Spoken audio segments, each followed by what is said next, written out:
Welcome to IsoTopics. Thank you for joining us today, and we have an exciting episode for you. Looking forward to talking with our guest. We'll get to her in a moment, but just remember that we're going to be exploring the intersection of innovation and leadership, and then talk about some automation and future things in technology today. So, reminder that the episode is called Someone Call the Future and Tell It We'll Be Late. Our guest today is Amy Gore. Amy is a transformation consultant with Different by Design, DBD International. Amy Gore has a master's in mathematical sciences, specializing in operations research and optimization modeling. She is part of a collaborative team at DBD International, solving complex problems in the nuclear industry. Her background includes leading process improvement initiatives in financial services and bringing expertise in data visualization to support data-driven decision-making. Amy is passionate about combining analytical rigor with practical innovation to help organizations evolve through thoughtful design and continuous improvement. So, I would like to say welcome, Amy. Thanks, Brian. Thanks for having me. I'm really excited. You and I have talked in the past that innovation and digital transformation are things that I'm really excited about and excited to see the nuclear industry really take a hold of and really focus on where that can take them in the next 5, 10, 20 years. That's perfect. That's exactly why I'll roll back the clock a little bit and talk about when we met. Yeah. So we were both at the Citizens for Nuclear Technology Awareness Breakfast, and you were given a presentation. That presentation really resonated with me, and I think many that were in the crowd, because you were taking a process that had been decades old, and then you were evolving it, adding automation to it, and really talking about how that can work in other parts of the industry as well. That spoke to me because we had this episode that we were planning, and it fits perfectly with the message we wanted to capture, which is, even though we know the future is coming, in many cases, it's already here. Yeah. And how do we introduce changes to the mindset out there about the future of technology and how to use it, and especially in an industry that is thought about as a security and safety way of bringing together the national security mission. So, if you could, can you go into a little bit about the presentation that you gave that day, and then please tell us a little more about DBD International. Yeah, so I'll start with DBD as a great place to be. DBD International is our entire company across the UK, the US, and now Australia. We are an engineering advising firm. We work hand in hand with our clients, not just to give them a product, but to partner with them and help advise them on how to make the most out of their missions, how to be efficient, effective, and really transform their mission, whether that's an enduring mission and they want to be producing the best that they can, or if that's an in-state mission and they want to speed up closing out those sites. So we spread across both continents and subject matter, but the thing that rings true throughout all of our project teams is really trying to get value for our client and helping them implement the right solution, not just a solution, which I think is kind of key when we're looking at how do we bring in this future innovation. Yeah, thank you for sharing that. And it's really cool to think that, it's not just a U.S. based company. With it being international, that you can take and learn from both cultures, right, or both ways of approaching the nuclear industry. One might be better at some things, one might be better at the other, but they can collaborate, and you can learn that way as well. Yeah, and I think even past cultures, also the backgrounds that we're coming from, kind of where our mindset is at. So I really like our teams are always very diverse backgrounds. So I'm mathematics by education, but process improvement by all of my real world work experience. And I enjoy working with chemical engineers, mechanical engineers, people that do actually have nuclear backgrounds to kind of bring together a diverse set of ideas. I think that really inspires us. And specifically with our project that I spoke at CNTA, that was with Savannah River Mission Completion. And we actually looked at, like you said, a process that had been around almost since the beginning. How do we set up tank transfers? Not necessarily in how do we move the material, but how do we do that safety step? All of the procedures, the documentation, the planning that's really required, because moving radioactive material is not something we do lightly or without a plan. Right. And so it was really important to kind of bring a diverse set of minds together to look at what of this process should stay exactly the way it is. Because lots of processes do have things that, nope, how it is today is how it should be. Sure. And then also look for opportunities of how could we put in automation, remove things that didn't require the engineers or operators' expertise, and replace those with something, whether it be digital or otherwise, some kind of tool that really helped them. Because what we were facing with was not only do they need to do this and as efficiently as possible, they need to train the next generation. Yes. And how do they do That's that so important. while they still have their day job? So that was our really focus of how do we get that next generation ready to take over this process. Yeah, that's really key. And we'll hit on that a little bit more later on in the discussion. But for those that are watching that might not be familiar with tank farms and things like that, can you go a little bit more detail about what you're talking about? Oh, of course. So I love to use the analogy for this process of Google Maps. So think of yourself and Google Maps. I want to take myself from here to my destination. I'm going to use Google Maps. It's going to tell me how to get there, what roads to take, are there any roads closed, things like that. Well, in the real world process, the radioactive material is us. And we need to know how to get it from where it's at to where it's going, except there is no Google Maps. There is not a Google Maps, and we need a lot more information than Google Maps gives us. If we are driving down the road and we hit a pothole, that's aggravating, but it's not a huge deal. With moving radioactive material, we want to know about every hypothetical pothole that there could be. We want to know not only where are we going, but where are we not going? And more than anything, we need to, before we take off and start moving that material, we need to do a physical walk down and check every piece of equipment that's going to be involved. Think about if before you can drive down the road, you need to walk your path, walk it forward, walk it backwards, and make sure you know everything that you're going to run into. There isn't a Google Maps for that. So we really wanted to focus in on, there's a lot of preparation that goes in from a lot of different teams to make this plan and get it ready. Where can we streamline things, especially like gathering data from resources, just knowing what is all the equipment that I need to check on that physical walk down? That's something that can take hours. You need to look in different databases. What if we gave them a list? And we could pull that automatically based on the route that we know that they're going to take. And if they make one plan and something changes, maybe new construction you didn't know about. Well, they used to have to start all over again and kind of have some sunk time. Now with this tool allowing them to be more agile, they can either from the start make 3 different plans, or if they do go forward with one plan and need to change, it's so much faster for them to be flexible and go a different path so that they're able to get the operations tasks done, but keeping that very high level of safety and planning.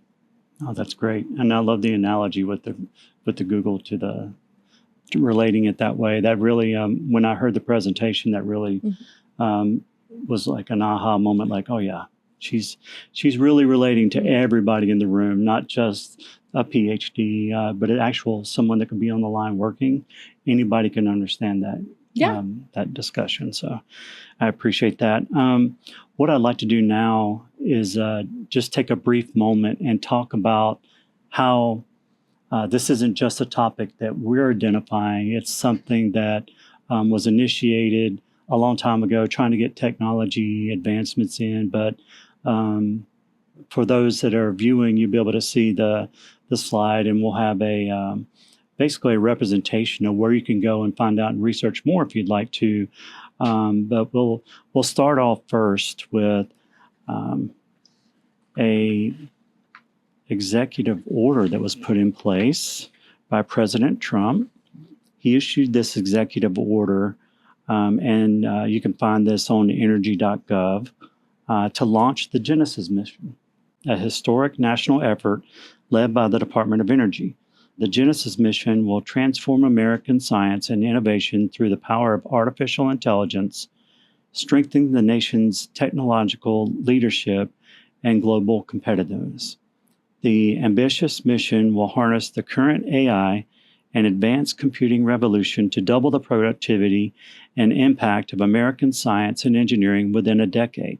It will deliver decisive breakthroughs to secure American energy dominance, accelerate scientific discovery, and strengthen national security. So that's pretty big. I mean, you have an initiative this size that's got the focus of the highest levels of government. So that is our first slide I wanted to cover. The second one also deals with some updates in technology. And you can find this one on the Office of Nuclear Energy website. And this just from March of this year. The title is Department of Energy Unleashes AI to Reduce Reactor Licensing Timelines. The one thing that really stood out to me in this one is because they specifically say how AI can help you with administrative functions and things like that, which we're aware of. But this case really stood out. It says the U.S. Department of Energy, in collaboration with Idaho National Laboratory, Argonne National Lab, Microsoft, and Everstar, has successfully demonstrated the use of artificial intelligence tools to streamline the nuclear regulatory process. The team used AI mapping to convert a safety analysis document required under DOE's authorization pathway for advanced reactor demonstration into U.S. Nuclear Regulatory Commission licensing documents for commercial development. This accomplishment shows the role AI can play in improving the efficiency and accuracy of nuclear technology licensing and could one day help to accelerate timelines for the commercial deployment of advanced nuclear reactors. So basically, the final 208-page document took only one day to generate. And typically the process takes a team of people between 4 and 6 weeks to complete the same task. So that's huge. So now that would free up the time for that. Obviously, they would still have a human in the loop to review those documents, but still imagine the team and the power of saving that team's time and putting it really for something else to focus on. So the AI tool also comprehensively identified missing or incomplete information needed to successfully complete an NRC application. So it basically not only wrote the document, but also pulled out things that were inaccurate from a previous one, which was, to me, pretty cool. So I bring those up because the focus is really on technology and advancement in the industry. And most people that hear that technology word, they're nervous about it. They're afraid about it, especially when you talk about AI. So now I'd like to just jump right into the rest of the conversation if you're ready. All right. So I think that, like I was just saying, that most people, when they hear those type of terms, they maybe feel one way, whether they're really sure of using the technology and the advancements, or they're the opposite and they don't know much about it. So then they're a little skeptical about it. So how would you say that in our industry and what you have experienced with SRMC, how do you bring those two groups together and be able to feel comfortable? Yeah, I think that's a really important part to play, because we don't want to be putting technology, whether it's AI, automation, data analysis, whatever it is, we don't want to bring it in and not have our workforce on board, engaged, and part of that process. You mentioned human in the loop, automation and AI. That's such a big thing. You're right. This is a huge safety industry. These are big regulations that we want to make sure we're checking every box, dotting every I and crossing every T. And that does take keeping a human in the loop. So for those that are kind of hesitant to jump on the digital transformation wagon, I think we really have to understand it's going to be different across companies, across individuals. Why is there hesitation? Is there hesitation because it's a lack of understanding? Is it a fear of replacement? I think that's something that it's really easy to go, oh, we can automate all of these things. We don't need so many people. No, we're going to need just as many people and to be very highly skilled to catch those things, to review what the AI or automation has produced. Those people, their role will look a little different, but they'll be very key. So that's a common one that I've seen, is concern of where is my place in this future that we're headed towards. Right. That's a good way to put it. And then those that are gung-ho, they're like, yes, I would have put AI in yesterday. Yeah. That's a great passion and energy to have. But I think what we really have to focus on is where are we putting it and why? Really, really emphasis on that why. You mentioned the Genesis mission and other calls to implement AI technology in the nuclear industry. And what we don't want to do is run out and throw AI in for the fun of it. Right. Create new processes that never existed because AI can do them. Well, if that's the case, we should question, if we weren't doing it before, do we need to be doing it now?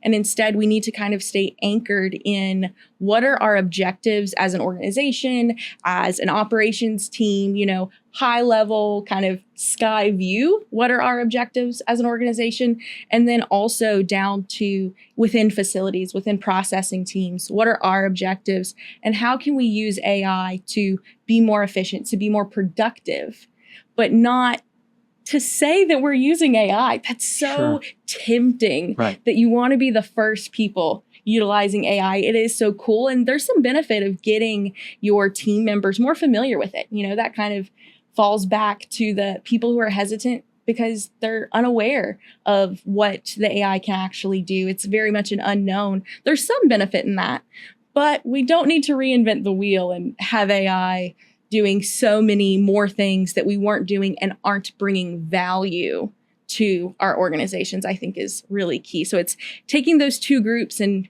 meeting somewhere in the middle. Yeah, that's a good analogy. And I want to tie it back to something that you spoke about in the presentation.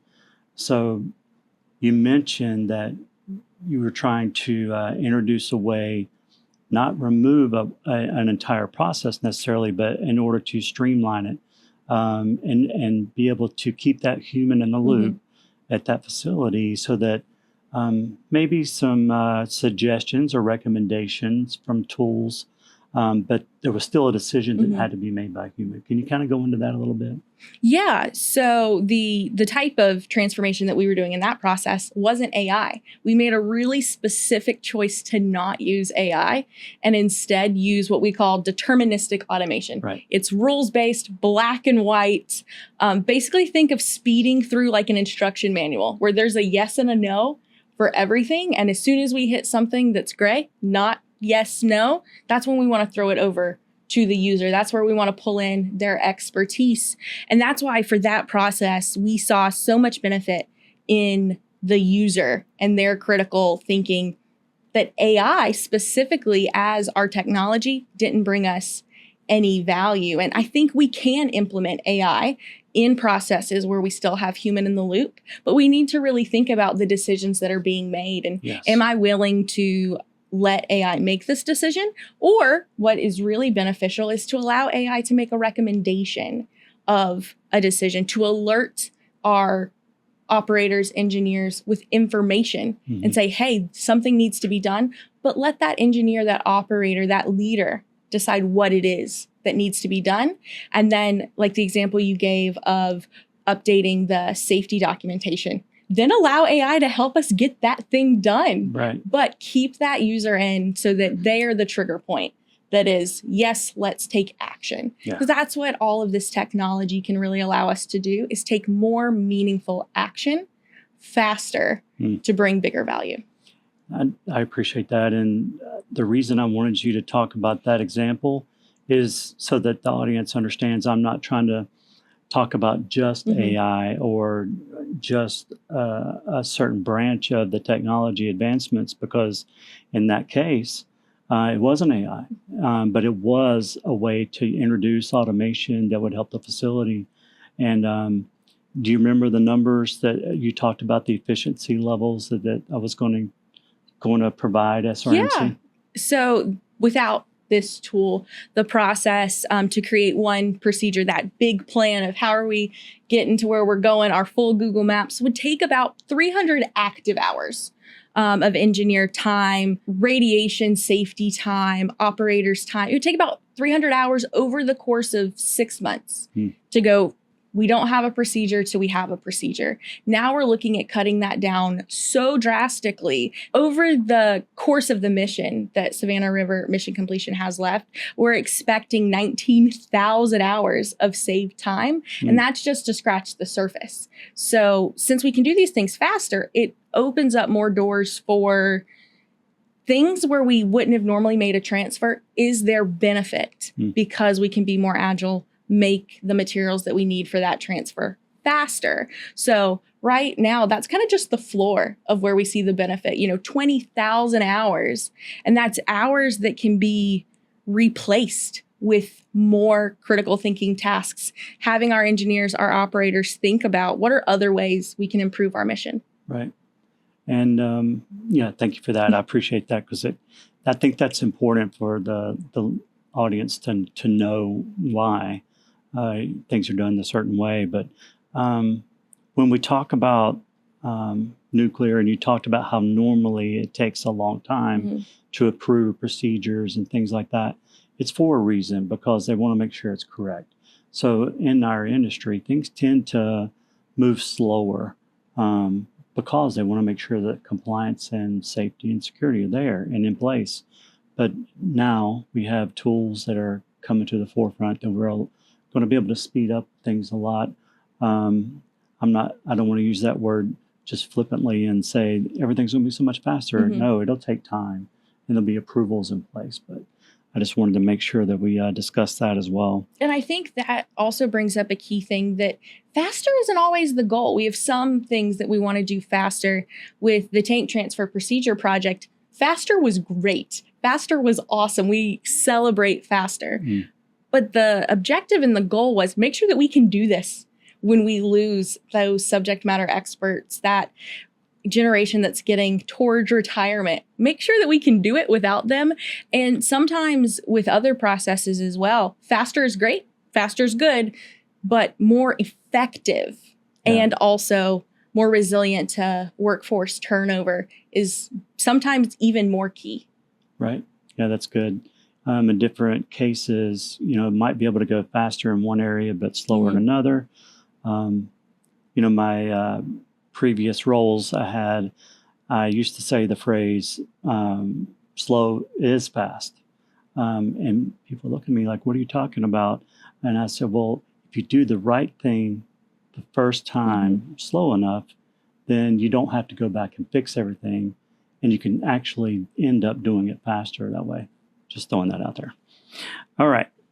I wanted to talk about what you just mentioned, the workforce, because that really is key. And in the last episode, we discussed it a lot, is the gap that's there and bridging that gap between, experienced workforce that's been there for all those years and has all that knowledge and just couldn't do it without them, really, and then how to capture that and then transfer it, and with either a working relationship or however that works with the younger generation that's coming in. I would say that that can be challenging, and maybe if you have an example you'd like to speak of, but so you have those personnel coming into the industry that have a lot of knowledge about the automation and technology, and then you have the ones that have been there for a while, and maybe there's a little friction, to we can do it this way faster, or we've always done it this way, and how to meld those two together. So do you have any experience with that? Yeah, I think someone who's early-ish in my career myself, I think I would encourage our next generation of workforce. When you're coming in, you might feel some frustration over that. This is the way that we've always done it.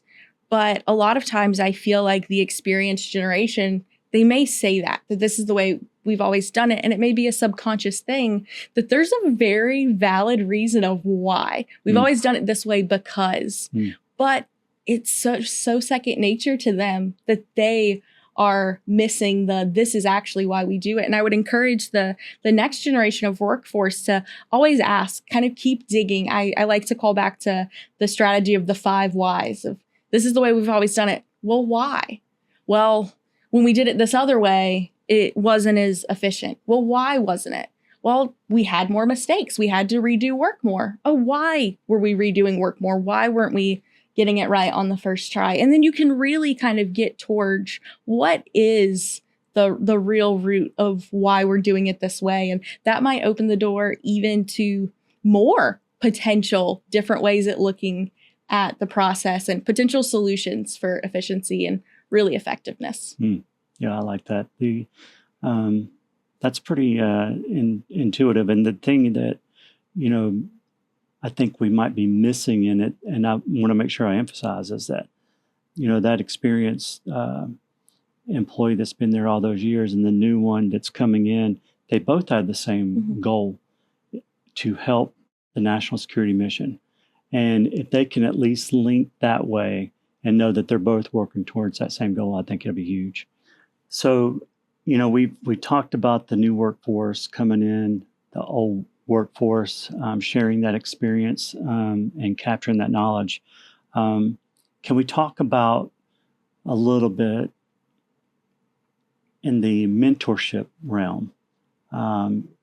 A lot of times when we say mentorship, we think of it as a top-down type of an interaction, but it doesn't always have to be. And one thing that I believe the younger generation coming in is teaching some of their more experienced counterparts a lot about the technology and automation and how to think of it as a way to improve a process more than it being a skepticism. What do you think about that? Is that something that is a real concern or a real way of looking at mentorship?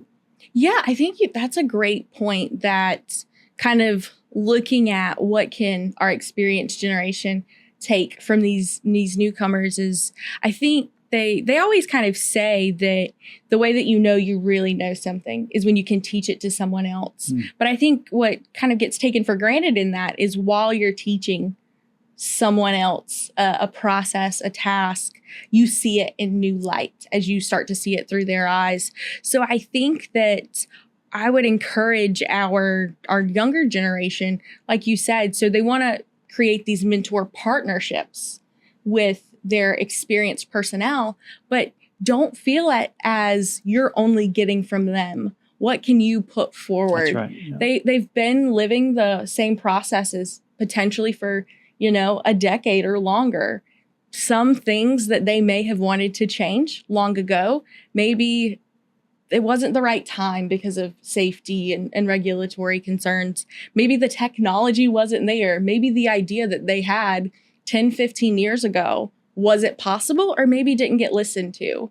But now that we have such leadership across the industry that is open to these new ideas and innovation, this is the time that the ideas that didn't get actioned on and the new ideas today can work together and really bring big benefit for our organization. So I would challenge the next generation to look for mentor relationships where you're giving as much as you're receiving out of that. That is great. And that's a great segue into my next question, because you mentioned it, and maybe it was just a little quick jab, but I'm gonna go into that a little deeper. So and it might be a little touchy. We'll see. A lot of times we rush to say we're doing something. We're embracing technology, like you talked about before. We're embracing AI. We're embracing technology to use in processes. It is just the talking point and maybe the first step, and then it stops. Or we will try something out and it doesn't maybe not work the first time, and then we just give up on it. For those people that are trying to implement things like that, it could probably be pretty frustrating. And so then how do we tell them, give the leadership one more chance in order to embrace some technology that they're trying to introduce, so that we're not so skeptical the next time? Yeah, I think that's a really big challenge, because with anything, be it technology or anything else in the world, that first rollout very seldom is smooth and brings the exact results that we think. So I think that really how we approach that first implementation is really important. We want to make sure that to start with, we're picking the right items. We want to pick things that move the needle, that we have clear vision on how this process works. How is AI, technology, digital transformation going to improve this process? So then I've got a good benchmark. Right. Because it's really important to understand any project that we're going into. What is good? What does good look like going in? And then I had a leader at a previous company. I used to love hearing him say this. He would say, let's not let perfect get in the way of good. And we really need to look at, when we're rolling new things out, when we're rolling out AI and other pieces of technology, might not be perfect. You likely will hopefully need that human in the loop. That's the goal, is that it's humans and this technology working together. And so it's not going to go smooth. You might have more errors than you thought. Your humans are doing more work than you originally thought. But it's important that we continue to push past that and see what is the value that was brought here. So then let's say we try something and it just flops. That happens sometimes. Right. But going back to, did we pick the right technology? Did we pick the right process? And going back and kind of pretending that didn't happen, not from a hide under the covers, but from a, let's not take any preconceived notions of will it fail again. Let's look at it with fresh eyes, with the more knowledge that we have, and look at, is there another process and another piece of technology that might pair well together? Yeah, I like that. You mentioned the word perfect, and I throw back to another analogy that I used to say is that, that practice makes perfect, but it's not really true. Perfect practice makes perfect, because if you're practicing the wrong things continuously, you're never going to get perfect. You have to practice it perfectly. I think that brings up such a great point in my mind, that a lot of times if we have a rollout of technology and it's failed, we want to look and see, our technology, our AI, our automation is only as good as the data we put into it, as the information that we've put into it. Did we have a good understanding of our process? Or was there something that was part of a subconscious process, a subconscious checklist that we used to go through? It never was written down. So then it got left out of this new technology. And I think that's where really we have the opportunity to use this boom in the use of technology to make sure we've got everything squared up about how our process is run today. Because as you mentioned previously, we have a huge gap in the workforce. We've got an expert generation nearing retirement, and making sure that we are set up for the day that they're sitting on a beach somewhere and it's our job to keep it running. Let's use this opportunity to make sure that we understand those processes while we're implementing new technology, so that we have so much more assurance in the future. I like that.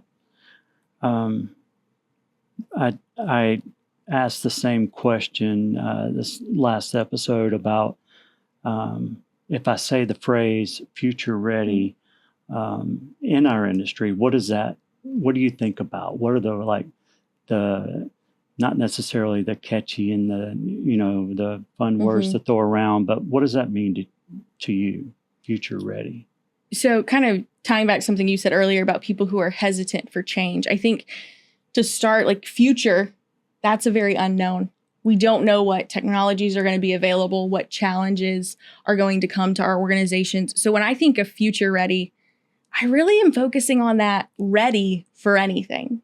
And so I think that really ties back to are our organizations and our processes resilient? Not resilient to change, not resilient to workforce turnover, not resilient to finances, not resilient to any one thing. True resilience, where because that future is unknown, we're prepared. We have the backbone, the skeleton, not in necessarily what we're doing. It's not about the what being resilient. It's about the how. How does our organization function? How are we capturing our processes, capturing all of our knowledge today, so that whether it is a cut in budget or a rise in budget that we want to take advantage of, whether it's we suddenly lose a key personnel, or Hurricane Helene, still not that long ago, that was something that a lot of people in the Southeast weren't prepared for. How do we be resilient to this